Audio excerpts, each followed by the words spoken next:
have to be lengthwise. The length of the plates have to be lengthwise to the, and that can be adjusted with these little nuts on the bottom here. And let's see whether this is up in the right place. And then tighten this nut so they can't twist anymore. And then look and see if this arm is balanced.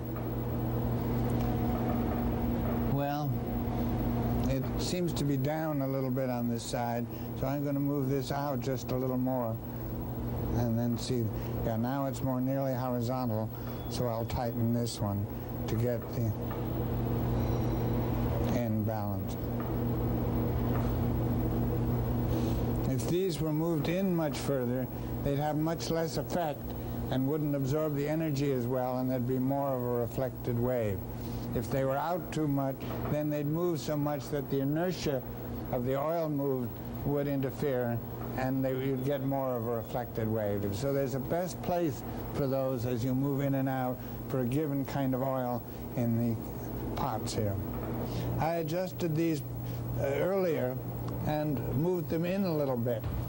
When they're in, they don't move as much liquid, but they still, the oil has to be viscous enough to stop all the energy, to absorb all the energy.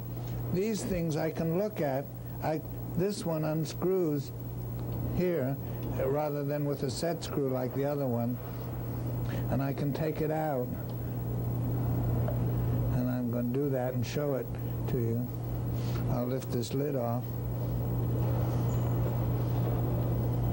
So that when it made these double, so that now the oil has to squeeze through these holes, and first through one hole and then the other. These are sort of squished together a little bit, and they should be separated so that there's like that, and then they're put through in here and put back in, and put in here and screwed on, and then when adjust them. Also, when these are in there, they should be in lengthwise like this and not crosswise like that, because then they don't have as much effect. So those are the main adjustments one has to make.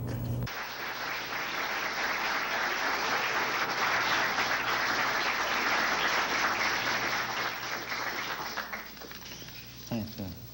I think that exhibits here are good not just because people can't break them, but because people don't want to break them.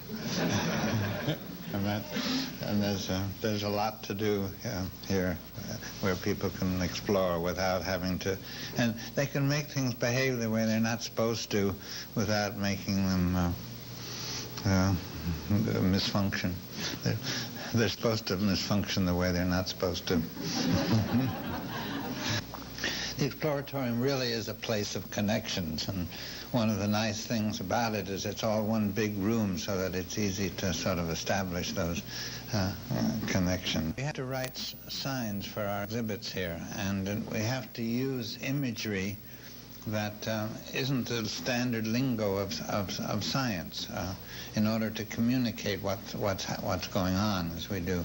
And I thought perhaps to get a poet to help us with that imagery would help us write the signs. That didn't work out because and I think for a very good reason, and that is that one does have to become initiated in the arts. One has to read them and know them, and that part of what has to happen in schooling is to read the art as well as to read the signs and the advertisements, and that hasn't really happened yet, and hopefully it's happening a little bit here, but one couldn't just use the discipline of poetry instead of the discipline of science to initiate people into nature, and it was interesting to find that out. When Mira was here, people asked her to read, and she came to me and said, I don't want to read unless it has some connection with the Exploratorium.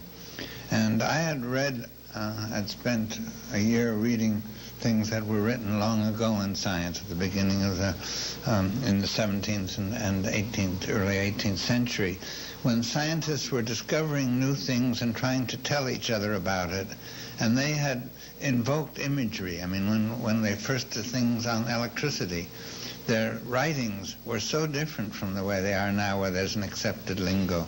They really tried to portray what they were finding out using high-tension electricity rather than voltage, and various other phrases which gave you a sense of what it was.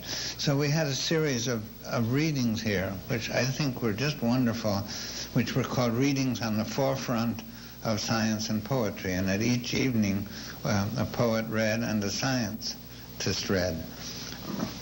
And it brought out the fact that both writers, both poets and scientists are continually making discoveries. And discoveries, I think, that really go back to nature.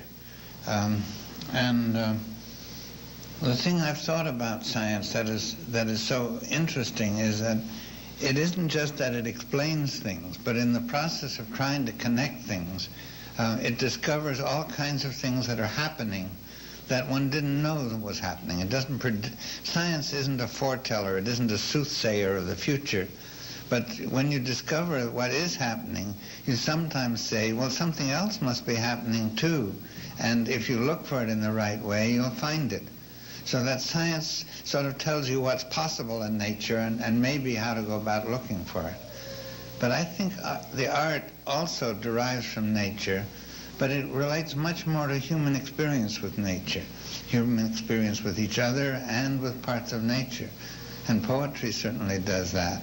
And I think as an adolescent, one learns from novels and from poetry especially what is possible in human experience because the poets have discovered it or the novelists have discovered it and communicated. And so there is this bond between them. And in the Exploratorium, we've tried to say it's no use learning about nature unless you also learn about the way people feel about it. And so there has been a connection here that's very deep, I think. But it's limited. We don't have just art for art's sake. We don't have art just to make the place pretty. We have it here, and we have science here so that people become curious and try and find out what more is possible that they don't already know. So I think it's extraordinarily appropriate that this group is here tonight. Thank you.